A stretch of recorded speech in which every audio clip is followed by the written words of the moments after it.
making him accountable for his actions. We will analyze all the new details out on that independent autopsy in just a moment. But first, Don Lemon, my colleague Don Lemon, is standing by in Ferguson with some breaking news, because for the very first time, we are hearing the other side of the story. Don.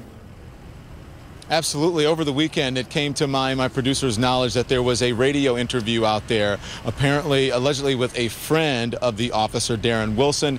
Apparently, she spoke to Darren Wilson before all of this became the big deal that it is, and he gave her his account. She went on to a local radio station and gave her account of exactly what he told her, again, allegedly. And here's what it says. It says, a source with detailed knowledge of the investigation, this is what we have learned, into the Ferguson, Missouri shooting of Michael Brown, says that the account of a caller to St. Louis radio station KTFK matches the account of Officer Darren Wilson as to what happened at the time of the shooting, Brooke. The caller to the radio station, identified only as Josie, told listeners she knew Officer Wilson's side of the story in detail. She said she laid out Wilson's account, and I'm going to summarize it below. We'll get the audio for you just a little bit later on in CNN, so be patient. Here's what she says. He says the boys were walking in the street.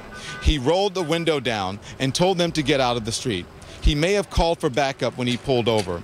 He heard the call for the strong-arm robbery and saw the teens carrying something that might have been cigars. He pulled over, and when he tried to get out of the car twice, he was pushed back into the car by Michael. Michael then punched him in the face, and Darren reached for his gun. Michael grabbed the gun and at one point had the gun pushed against Darren's hip, so Darren pushed the gun away and the gun went off. Michael and his friend ran, and Darren got out of the car and pursued as is protocol. He told them to freeze, and Michael and his friend turned around. Michael started to taunt him and said he wouldn't shoot him. Meaning he wouldn't shoot Michael. Michael then bum rushed him and started coming at him full speed, so Darren started shooting.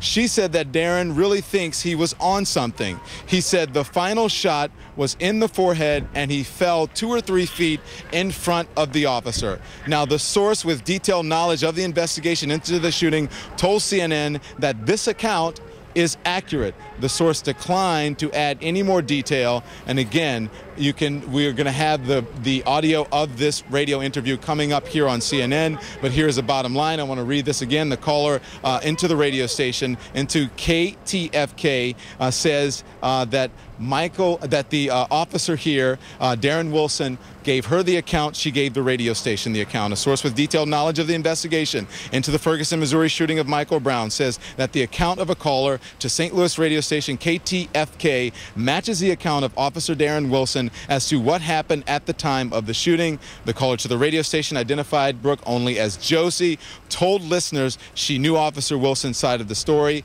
In detail, she laid out Wilson's account, which I have just summarized for you. There you have it, Brooke. This is what makes stories like these, Don Lemon. As you know, you've been in